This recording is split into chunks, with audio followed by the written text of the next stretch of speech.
just going to check and make sure it's on everything.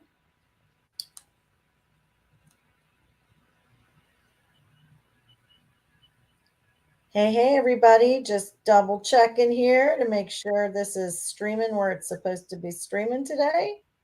So give us just a moment. Looks good. And I think it looks good over here too. All right. Hey, everyone. Welcome to Real Estate Reinvention. We love going live and having really awesome guests. And today, I'm not going to mince words, we're with one of the best when it comes to personal branding and YouTube, and just an all-around really good guy. Malcolm Lawson is my guest today. And Malcolm, I know most people know you, but if you'd like to share a little bit about who you are, in case somebody doesn't know, feel free to tell us a little bit about what you're doing right now up in Maryland. Yeah, so I'm a real estate agent here with Real Broker. I've been an agent for about going on 8 years now. And yeah, I'm a YouTuber. I've been doing YouTube for 12 plus years, YouTube and blogging way before I got into real estate. My biggest channel's almost 200,000 subscribers. My real estate channel's 25,000 subscribers. And right now I have like a real estate agent educational channel. It's almost 2,000 subscribers I'm really focused on right now. And so YouTube's really my jam. I know a lot about YouTube. I've been doing it for a long time. And then I am also really into blogging as well. My website, livinginmaryland.com, generates probably 15 to 20 leads organically every single month. It gets about 50,000 page views a year, all organic, just from ranking in Google. So just, I know a lot about SEO and about optimizing for the Google algorithm, optimizing for the YouTube algorithm. And then I kind of dabble in some other, personal branding and social media content as well. I've got a really big Facebook group I co-founded with Christina Smallhorn. That's up to about 20,000 agents in that one. That's the Real Estate YouTube Mastermind. And so I just kind of dabble in like online marketing and personal branding. Yeah, and you're really good at it, by the way.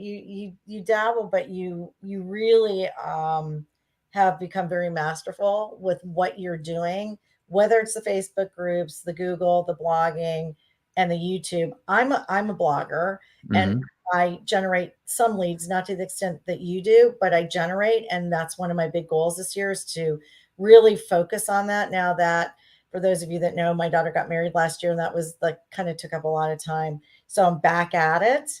But you really, I think, are very well known for YouTube, and your YouTube group is exceptional. One of the things I do love seeing is when I've seen you and Christina coaching people, because you give so much advice and they listen to you, those that listen to you, and all of a sudden their channels take off. Yeah. And I'm like, holy cow, that is just like, to me, I love seeing that. So, we're kind of in an interesting space right now with real estate, wink, wink. And I think YouTube is just such a great space to be in for people that are either just starting their channels, or maybe they have an existing channel or they want to scale. What do you see for the next few months on what people might want to be doing with their YouTube channels? Yeah, double down on it. Like here's the truth. Like we're in a weird time in the market with these dang interest rates so high, the number of transactions is way down. And so a lot of real estate agents are having a hard time right now. And what I tell people is like, great, you have fewer transactions. This is a great time to spend that time making more content, right? You're kind of in an off season right now. And don't, if you're putting in 8-hour days, just because you don't have any clients or showings that day, doesn't mean you get the day off. Spend that 8 hours making content. And what's going to happen over the next few months? I think that they're going to lower interest rates probably in Q3, Q4 of this year. And when they start lowering interest rates, the market is going to start picking up. More listings are going to come on the market. Buyers can afford more. We're going to see more transactions once that happens. And so we'd have to kind of ride out the storm until then. But when that happens, there's going to be a lot of real estate agents that are leaving the industry right now. Gary Keller talks about this in his Shift book, that in kind of a down market, agents leave the industry. When the market picks back up, those that rode out this storm, they get more clients, right? Let's say we lose half of the real estate agents in our industry. I think we had 3 million real estate agents at one point. If we got that down to just 1.5 million real estate agents in the industry, that means all the ones that are still around, we get twice as many clients, twice as much business. And so we are in a weird time right now. And what I tell people is just kind of set that expectation that this is going to go on for another 6 months, 9 months until it really starts picking up. When it does, you want to have 6, 9 months of content that you created, right? Spend this time building. And then once it picks back up, you're going to be in a great position, and you're going to have less competition, and you're going to be so busy that you won't have time to create content like you are right now. Because that's a very real challenge. I see this all the time with agents. I run into this where you have so much success that you don't have time to create content anymore. And it's a good problem to have, but just kind of understand like that is a problem that will occur. And so while you have a lot of free time right now, create content, create content, create content. I think that's great advice. I was thinking about that myself because I run 2 Instagram channels, for example. And so I have 2 YouTube channels. One is for Boca, and one is specifically for agents, right? Because I focus on niches. And I literally was out with some influencers in the fashion industry, fashion world last night, and they're lovely. And I was thinking, I need to talk to them about how they're batching their content, because I get busy with real estate. And then I'm like, oh, I need to like do some content. So to your point, I am one of those people. Thank you for that, because I need to batch, which is also something on my checklist. Speaking of niches, for quite some time, it was very popular to do pros and cons of living in, why you don't want to be here, those kind of hooky titles. Has that changed since, when I started my YouTube, it wasn't quite as saturated, but now it's very saturated where I am, but you can still stand out. Any suggestions on how to kind of separate yourself from the crowd? Yeah. So those types of titles work very well. I made my pros and cons of living in Maryland video 5, 6 years ago now. It worked then. They still work today. The challenge is if you're in a market where there are 10 other people with that exact title, right? How do you stand out? So I'll say if you're in a market or you can find little pockets in your market, like communities, like that have not been tapped into yet and saturated with that type of content, go for it. Pros and cons is a great title and a great concept for a video. So I tell people, like, try to niche down. If you have a lot of people in your market doing that already, niche down. Can you do pros and cons of living in a specific community, like a new construction community or a 55 plus community? And if you want to zoom out, and what you can also do is, I really like the mantra that different is better than better.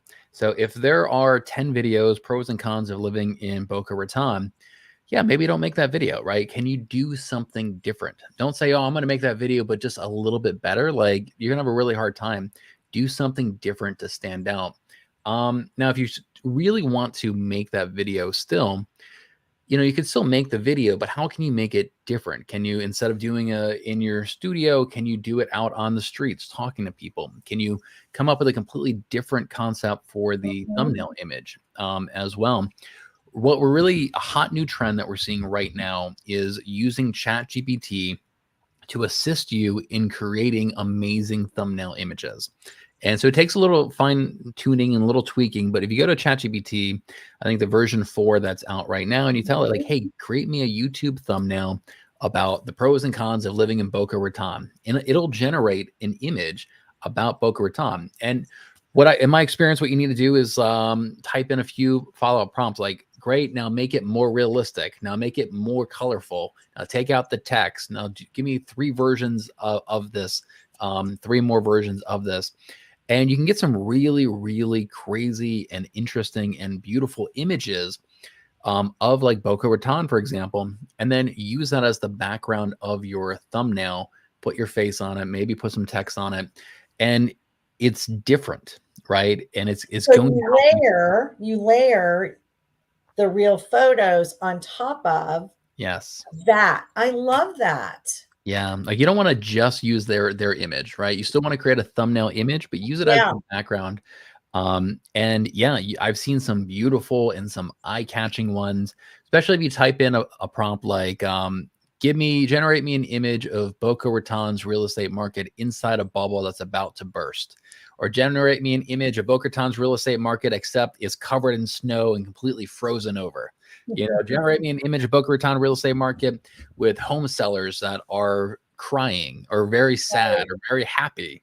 And it creates crazy images, and different is better than better. This is how you can still create that same concept for a video, but make it different, make it stand out in a saturated market.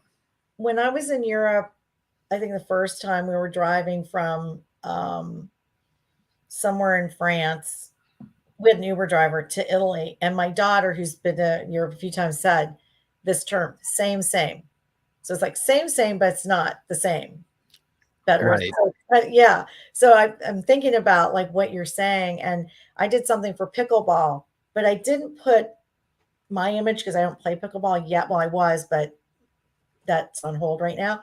But now I'm thinking that doesn't stop me from putting a pickleball paddle and my image on that image that I created already. So I could swap out the thumbnail, which I know happens all the time, right? To test the market, correct? Yeah, you can definitely, try out a thumbnail, give it, maybe 12, 24 hours, see how well it performs. And if it doesn't perform, you can try out a new thumbnail image and see if it just increases your click-through rate. So definitely, some people do like to create multiple thumbnails. As a kind of a good practice, I used to force myself to create 4 versions of the thumbnail and 4 variations. And almost certainly every time I force myself to do that, the 4th version is way better than the very first version. Almost certainly every time. Like if you want to get better at thumbnails, just do that exercise. Like, okay, I'm going to create 4 completely different variations of this thumbnail, different backgrounds, different text, different poses from me, different fonts, just completely different thumbnails. And it's just an exercise in creating thumbnail images. And almost certainly every time your 4th version is going to be better than your first version. I love that. Can I share my screen real quick on here? Yes. Let's see. How do you do that? I got it right here. So check this out. I just typed into ChatGPT, generate me a YouTube thumbnail image showing Boca Raton real estate market frozen over, make it realistic and eye-catching. Oh my God. This is why I'm friends with you. And how eye-catching is that? And if you put your face on this and, something like, Boca Raton is frozen, real estate in Boca Raton is frozen. Like that is eye-catching. That is different. That will get clicks right there. And that's a beautiful image. You could not create an image like that before ChatGPT. And this took me how long? It took me 1 sentence and just like 30 seconds to create this beautiful image right here. And you can make an amazing video based around this image. Totally. Okay, we're done now. Thanks for joining us. I'll send you that image afterwards. That's flipping awesome. So see guys, now you're thinking, okay, what can I do? Because I think 2 agents right now are really burnt out, which in my humble opinion is another word for feeling a little depressed, deflated, whatever. There's a lot going on that can just kind of like make you feel like you're not motivated or excited. We're in one of the most exciting and creative industries. I always say realtors know how to get around things in a legal way, but we're very creative, right? On how to get things done. And so this is why it's important that you jump on live streams like this, follow Malcolm, join his group on Facebook, because you never know when you're going to feel inspired and when you need it the most. Right? Yeah, so absolutely. I love that. So that's a very interesting like way to stand out from so many agents, right? What about you said something about like, doing interviews on the street. I've been seeing a little bit more and more of that. And how do you feel that segues back to the real estate conversation? Yeah, I think like segues on the streets, like that could be an entire dedicated video right there, or that could be just kind of one section of a video. What they talk about when higher level YouTube video creators is that a lot of the higher level people, they want some sort of pattern interrupt in their video. So a lot of times is not just a talking head video the entire time. Like we're talking about like Mr. Beast level videos. They'll have like kind of an A story and then they'll pivot into a B story and then come back to the A story. And so you could even have like a talking head video and then a few minutes into it, you're like, hey, you know what? Now let's talk about, what are the best neighborhoods? And for this, I actually went on the street and asked real life Boca Raton residents what their thoughts are on the top neighborhoods here. I love And it. so you could either make that a dedicated video, 10, 20 minutes of man on the street interviews, or just make it like a small section of a larger video that you have, or do both, right? Yeah. After you have those interviews, you can use those in your other videos when it's relevant. And yeah, you don't see a lot of those. I know Jeremy Knight did a bunch of those years ago, and I thought they're super helpful. If I'm moving, years ago, he was doing those like 2019, 2020. And like, if you're moving to an area, like, of course, like getting feedback from people that live in that area on what their top favorite things are about living in that area, like that's super valuable. So I love the idea. And it goes back to different is better than better. Yeah, and it's like a Facebook group that's a community group where people are asking questions, but instead you're asking the questions and you're able to put that out there. And then the other thing is because you're a blogger, so you do your videos, right? But then you convert those into blogs. Yeah. I could do it the other way around. Do you use that as a script? Yeah. So, I used to make videos and then I turn that into an article. And what I always find is like, there's just little information like, oh, I should have said this, or I should have done it this way, or, oh, I wish I would have done this research first. I found this other cool thing I could have included in the video. Once you have the video, you can't really change the video, but a blog, you can kind of tweak it and change it. And so if I'm going to do one of them, I like to do the blog first and really flesh out my thoughts, add resources, add links to it, really do the research and get all my thoughts in a blog. And then I don't read the blog verbatim, but I use it as an outline. And like after I write a blog about pros and cons of living in Annapolis, Maryland, like I know that stuff and I just need kind of bullet points then just to recite it verbally. So I like writing the blog first and then creating the video. And I think blogging and YouTube videos are very synergistic because the Google algorithm, on YouTube, they look at watch time, how much time people spend watching your video. Google algorithm is the same way. Somebody goes and clicks on your article, they measure how long they're on that article for. And like, that's one of the metrics that they look at. And if you can embed a 15-minute video up top, and then maybe another 10-minute video, another 5-minute video, and suddenly somebody's watching all 3 of your videos about moving to Boca Raton and they're on your page for 30, 40 minutes, that is an amazing signal to YouTube or Google right there. Yeah. Like if you want to get your articles to rank, embed a video in those articles. If you make like the ultimate guide to living in Boca Raton and you can embed, the pros and cons of living in Boca Raton and top 5 neighborhoods of living in Baton and a video about my top 5 restaurants and nightlife living in Baton, you create an ultimate 3,000 word article with all these videos, that article is going to do very well. And so, I embed as many relevant videos in my articles as I can, and it works really well for me. You actually use the embed link, right? Not just linking a hyperlink. I try to embed it so they can actually watch the article in there. And as a default, every article I write, I want to have at least one video. And so like I have kind of a generic moving to Maryland video.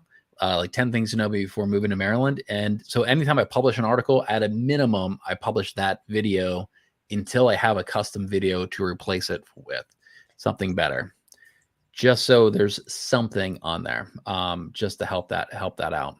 I have homework to do because there's a few articles I need to go back and update. And this is the whole thing that I like about blogging, and especially my evergreen blogs, is that it has generated a number of great closings for me, not leads, closings, right?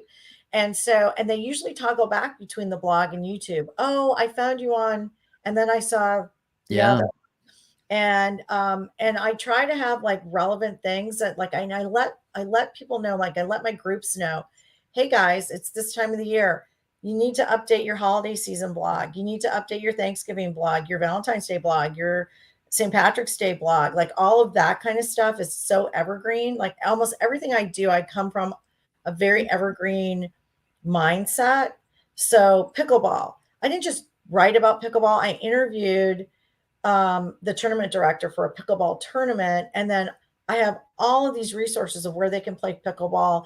And I'm adding more and more about the communities. That's the Yeah. next piece of this, right? Yeah. Because that's a huge driver right now. Everybody who's injured in tennis is playing pickleball. Can I talk about blogging and kind of like best Ooh, practices? yes. Yeah, and so I think with blogging, again, it kind of comes down to the type of content that you create. And like there's definitely value in creating content like top 5 pickleball parks in Boca Raton or top 5 parks or restaurants. Definitely value. And I do have some content like that. I say the content that you really want to focus on for lead generation is going to be the same content that works for YouTube, the exact same Mhm. titles. Pros and cons of living in Boca Raton, top 5 neighborhoods to move to in Boca Raton, 10 things I love most about living in Boca Raton, the true cost of living in Boca Raton versus Fort Lauderdale. Um, those types of topics do very well um, because the Google measures the click-through rate as well. So you need to have a catchy headline to get people to click on it. So that's one thing is, make sure you're creating the right type of content. So I had one gentleman I was talking to recently and he's like, yeah, well, I really love history. I want to write articles about the history about, these Hmm. different cities. I was like, yeah, I mean, that's cool and all, but that's not really lead generation. Like nobody's going to be looking up the history of your city if Because they're they're buying a house. yeah, they're moving. They're trying to like put yourself in their mindset and like Yeah. what kind of information do they want? Um, so the topics that you cover is going to be really important. The next thing is like when you're creating articles, obviously having one video as a default in every single article. Feel free to have 2 videos, 3 videos if they're relevant to that topic. Always have images in the articles as well, and ideally like custom images, like original images that you created, but just have some images.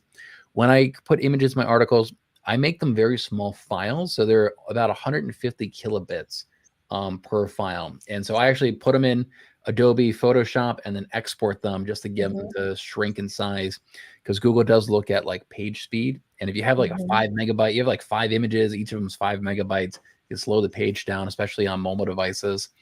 And then I try to have external links to relevant local high quality like sites. So if I can link to like a .org or .gov that's relevant to that topic, that's fantastic. So like I'll often link to the county's website Mhm. for each park. And I'll have a section about parks and have external links to the county's websites about parks because Google sees like, oh, this website ranks for Anne Arundel County parks. It's very high quality, and Malcolm is linking to that website.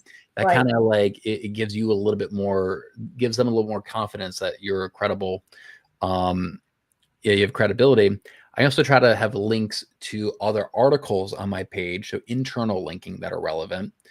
Um, and then really what helped me out tremendously is that I added a pop-up on my articles. So I used to just have the article and then Mm. just a contact form at the bottom. When I had added a pop-up and asking them to register to continue reading, the number of leads I got 10x, like literally going from Seriously? yeah, Really? yeah. Oh And my I, gosh. that was a game changer. Was adding a pop-up on my thing. And let me see, I may be able to Yeah, like you especially like for okay, because I was going to lead into building an email list through your blog, right? Of people that are interested in purchasing. I tend to find people are more interested in purchasing than selling from the things that I work on. And then mhm, my selling side is all by referrals, for the most part. mhm. But I love this concept of putting a pop-up on the article. And how many seconds do you wait for that pop-up to go up on the article on your blog? Yeah. Well, let me share my screen with you again. Yeah, go ahead. So because So I use Easy Agent Pro for my website, and they do Right. have like a default pop-up, Yeah. but it pops up immediately, and it's a forced registration. Then you either have to register or leave the website. Right. And I actually this all came about because I accidentally turned that on at one point, and then the number of leads I got skyrocketed from like 3 to 4 leads to literally like 40 leads in a month. I was like, holy cow. But I think that the forced registration where they have to register, my theory is that that can hurt the SEO of your page in the long run because Mhm. you're sending people there, they're there for 5 seconds and they immediately back out. Like they can't be Yeah. good. And so I saw that pop-ups work, and I scoured the internet trying to find ways to get this to work where I can custom make pop-ups. And what I found was a site called optimonk.com. And what you can do is create custom pop-ups, embed it into your Yeah. website. And what I like is that it has A/B testing as well. So like here are 2 variants of this pop-up that I'm using. And I can see that, this one has a 3% click-through rate. This one has a 0.5% click-through rate. Wow. Out of 175 impressions versus 800 impressions. So that kind of gives you some data. And now I can turn this one off and just have this main pop-up. And I can have different pop-ups or different pages as well. There's some fine tuning, some tweaking. So here these two are pretty close, right? 3.5 versus 3.6 on the conversion rate. But this has been a game changer, and Wow. and to my pop-ups now, there is an X. So it's not quite a forced registration. They can back out, which I think is going to help my website out in the long term. Yeah. I don't generate as many leads as if I had a forced registration, but I'm still generating. It went from like 30 to 40 leads a month to like 15 to maybe like 10 to 20 leads a month that I Okay. generated completely organically and free using this pop-up. And yeah, I did set it to have a delay. I forget what it was, like 30 seconds or maybe Yeah. like 50% of the page, something like that, to kind of get them hooked first and get them invested. I think is better than as soon as they go to the website, there's a forced Yes, registration. I agree with you. And then do you do that for every article, every page? That's the plan. Yeah. Okay.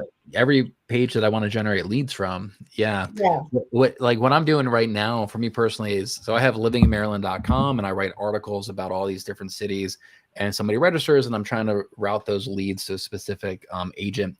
And I started creating articles about cities that I don't have an agent for in mind just yet. So I don't have the pop-up because I don't really necessarily want the leads for those cities just yet. But yeah, so the ones that I want to generate leads from, I do Yeah. have the pop up on, and I have it set to automatically go into this other agent that I work with. There you go. Well, that's the way to go. Yeah. And that way, I mean, I can't work every lead. Yeah. And sometimes I don't want to because I've got, I'm traveling or whatever it is. It's not possible. But I like that because I think people are afraid to use pop-ups. I have a pop-up when you come to Boca, and that's just a way for me to collect, build an email list, right? Especially after what's gone on recently with the phones going down. That was a whole fun thing. Actually, was kind of a nice break. And then when Instagram went down, no surprise Yeah. there. And we as an industry have to understand that that is such rented space, right? Like you really want to build your email list. And Sharon Travaza, president of Real, the company that we both have our licenses with. I mean, I don't know how many emails he has in his list, but he's made mention many times of how important it is to build these email lists, and blogging is a great way to do that. Yeah. People are You interested. you want to own your audience. If your audience is only on Instagram or only on YouTube or Facebook, only Yeah. on your website, like you don't own that. Google Mm-mm. could change the algorithm, you could lose it all tomorrow. And so you do want to kind of diversify where your audience is, and an email list that you nurture is a great way to own your audience. Yeah, because then you can also literally, if you're going to do a class or if you're going to be speaking somewhere or whatever it is, if you like to just share good information with your community, now you've got these emails. And people open their emails. Don't listen to people who say, "Oh, email's dead." It's like people say to me, "Oh, Clubhouse is dead." Let me tell you something. It's not dead. We do referrals back and forth. The relationships that I've made from Clubhouse are fantastic. So what's dead to you might not be dead to someone else, Mhm. you know? Yeah. So I think email lists can definitely work as long as you're providing value. You know, yeah. I have a weekly email that I send out. My email list is about 400 real estate agents, and the email is just free training in the Real Academy, and I send that out Mhm. every week. And I have about a 50% open rate on those emails, which is amazing as far as email marketing goes. And it's because it's providing value to the people, and like it's Exactly. yeah. It can't be just, you have to have value, like tips. I do things on a niche tip of the week. And I got an email back from an agent saying, "Oh my gosh, I just started in the luxury side of things. This was very timely," and I was like, oh, Perfect. that just made my day. Yeah. And I have about, on average now, about a 40% open rate. So I did take out a lot of the pictures and things like that. Sharon had talked about that on the email itself, is just kind of make it so that it doesn't go to anybody's spam folder the best that you can. Yeah. So I've been playing around with how much I can get away with and how much my brain wants to dump into something, because I'm a little on the ADHD side. So I'm like, let me just dump on everybody. You mentioned something though, because I'm going to segue just ever so slightly, the Real Broker Academy, Hmm. where we have so much great training, and the calendar that, I look at the calendar, I'm like, wow, I need to like add this to my, Google Calendar, which I can do. What's some of your favorite trainings in our academy right now? Yeah, well, so Sharon Srivatsa, anything by him, he's like a legit business mogul. My God. Yeah, and he does amazing training. And what I love is that Sharon is also building a personal brand, or not even building. He has a personal brand that Yeah. he's built, and so he plays the same game that we're playing, and he plays it at a very high level. Yeah. He's telling us, at the Rise conference last year, that like he's good friends with Alex Hormozi, who has a huge personal brand and following. And so Sharon gets a mastermind with some of the most influential people, in out there in the business community, and he knows a lot about building personal brands. And so, like you were saying, you learned about email marketing from Sharon and his emails that he sends out to us. And Oh, I look at his Facebook posts and I'm like, oh man, I got to create posts like that with these really in-depth texts in them, and his Instagram reels. And like I look at him as somebody like I kind of want to aspire to that level of personal brand. So I think anything from him, and not just for personal branding, but also just about being a real estate agent, listing presentations, sales. He's like a sales expert. mhm. He knows a lot about sales. So I really love all his training, and then I really love the masterminds that we have in the Rio Academy. So there are several. I think we have about 24 reoccurring masterminds that go on either every week or every month, Mhm. and I love those just to stay accountable. There's Tim Macy has his tactics, real estate tactics, and trends every single Monday. Katie Day has her social media and video mastermind every Tuesday. And just to stay up to speed on what's happening right Yeah. now, what's the latest strategy that people are working on, I have my own monthly mastermind all about YouTube in the Real Academy. And yeah, I think the masterminds and tapping into that community at Real Broker, like that's my favorite training that we have within the company. Well, I think too, one of the things, I have a monthly mastermind in there called Niche Domination, and one of the things that I That's one of do my like, favorites. I love talking about niches. I mean, I just freaking love it. And they offered that to me quite some time ago. And you and I've both been with Real for a while. We didn't Mhm. just come on. I was in March of 2021. So I just went into like I'm so happy, like 3 years, because what happens after you've been at Real for 3 years? Yeah, you kind of get into that retirement rev share piece, which is a whole other conversation. But going back to Sharon and his team, the things that they're implementing in general that are for the well-being of the agents are spectacular. And I think that's was the draw originally. And it's just, he walks that walk where he's doing what he's doing with his brands and his businesses, but it's also, okay, here's Real. I'm the president of the Real. So this is how we want to go. And this is how we want our agents to feel. And we want them to, um, grow financially, grow educationally, and our work hard, be kind, which you have behind you, is a really important piece. And I think this last year has been very pivotal for Real. Yeah, I think so. Absolutely. Like we've gotten just a lot of momentum. Like I think we're not in all 50 states until October of last year. So now we are nationwide everywhere. And like we finally are at like the starting. Like I feel like last October was we got to the starting line. And now we're just exploding in growth, and our community is exploding. We have more and more engagement, more and more training in the Real Academy. And we've really kind of fine-tuned our culture within the company as well. And yeah, I'm super excited. And we got a bunch of new technology rolling out. Updates to the consumer app. We got this Real Wallet, this cool fintech product for the agents coming out. I think in May is when that's going to be released. That's my speculation at the Yeah. Real Summit event. So yeah, we've really just kind of hit our stride, and this is kind of we're having a moment now. I think. We're having this, yeah, my daughter would say that I'm having a moment, which is so interesting to be in that moment, right? And I felt that moment with Clubhouse, believe it or not. And that's when we ran into Sharon recently at the Buyer Mastery in Dallas. My good friend Megan Luker, who just joined Real, she said, "Listen, between Clubhouse and I said, and Real, it's just been very masterful, which has been wonderful."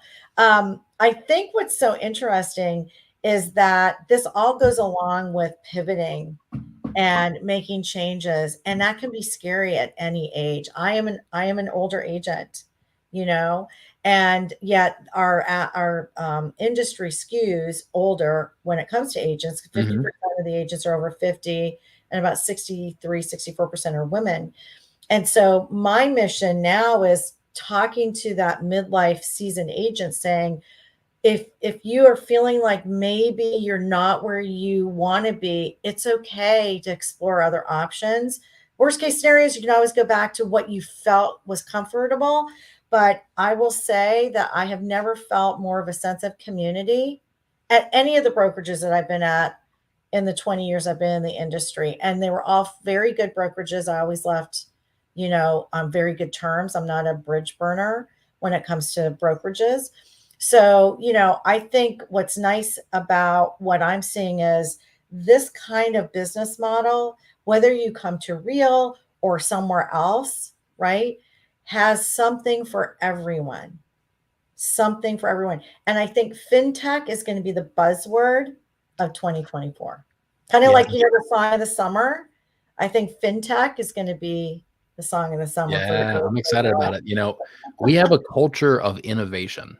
Like yeah. that is how I describe the culture in our leadership and culture in this company is we have all the agents are out innovating when it comes to things like social media and lead generation. And our training is like from the bottom up. It's the agents actually out there experimenting on the frontier of what's working right now and kind of reporting back to the community and providing that training. And then leadership is really innovating with the business models and things like co-sponsorships and the agent app. And now this Real Wallet that they're coming out with. Like when people ask me about the culture, I say we have a culture of innovation, and I I love love that. I love that. I love working for a company that's at the tip of the spear and pioneering and blazing a new trail. And this fintech product that we're rolling out with later on this year, this is the kind of thing that other companies are going to copy us. They're going to Of be course. scrambling to come out with something like this to provide their agents and trying to replicate our success. I am very excited about this. I'm excited too. And, I want to mention something else I think is very interesting.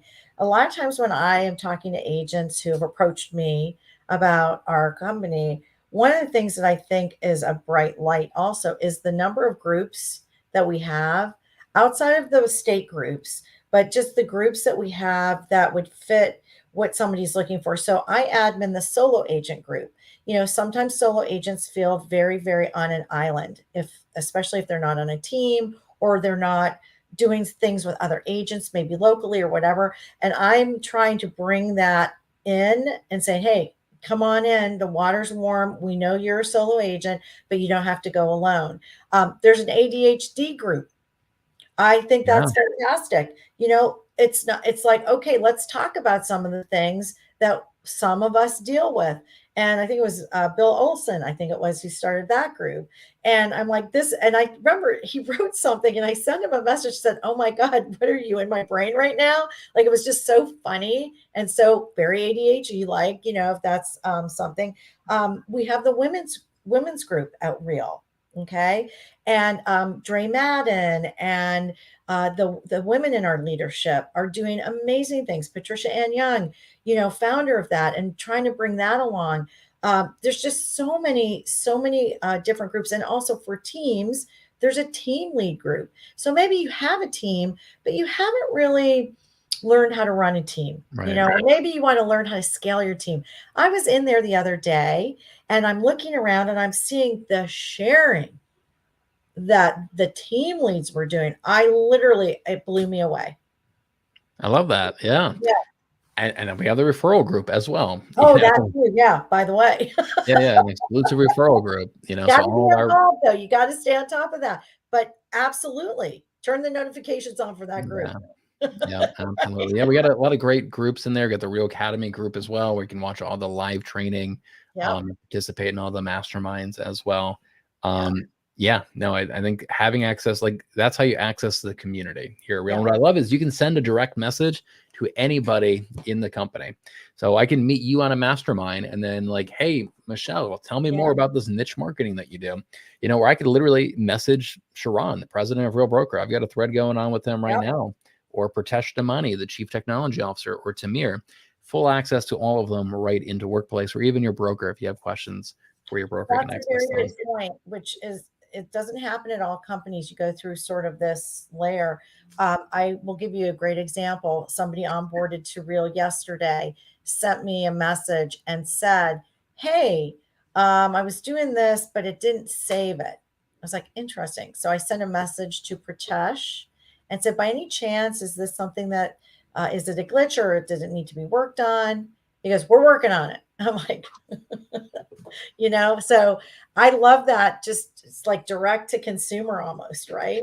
Yeah, Pritesh is a busy man, but like, he's a pivotal role in this company. Like, our technology on the front end and on the back end is a crucial part in this whole thing. Like, all the back end technology is what allows us to scale so quickly, provide such a seamless experience to the agents. Then all of our front end technology that we actually interact with on a daily basis is all from Pritesh. So I definitely have a lot of respect for him, and I think he definitely is kind of a crucial linchpin in the Real Broker as well. Very much so. Very much so. Well, we only have a few minutes left. What parting words would you have about YouTube, blogging, and pivoting right now before we leave? Yeah, I'd say right now, content creation is more important than ever. Building a personal brand is more important than ever. With this NAR lawsuit coming up and the buyer agent's commission kind of being up in the air, we're not really sure how this is going to play out, but we are going to have to defend our commission for our justify our commission to our buyers and explain why we're worth that. That's kind of what it looking like. We'll have to have that conversation with our buyers.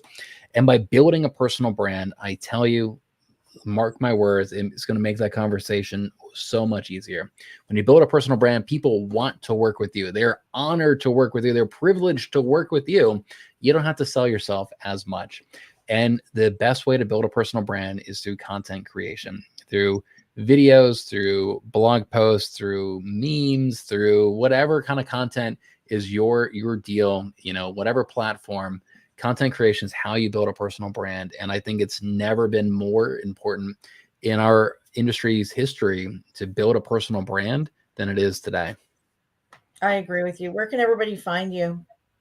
Yeah, well, go check out my Facebook group. I run with Christina Smallhorn, Real Estate YouTube Mastermind on Facebook. And then if you go to next-genagents.com, that's my website.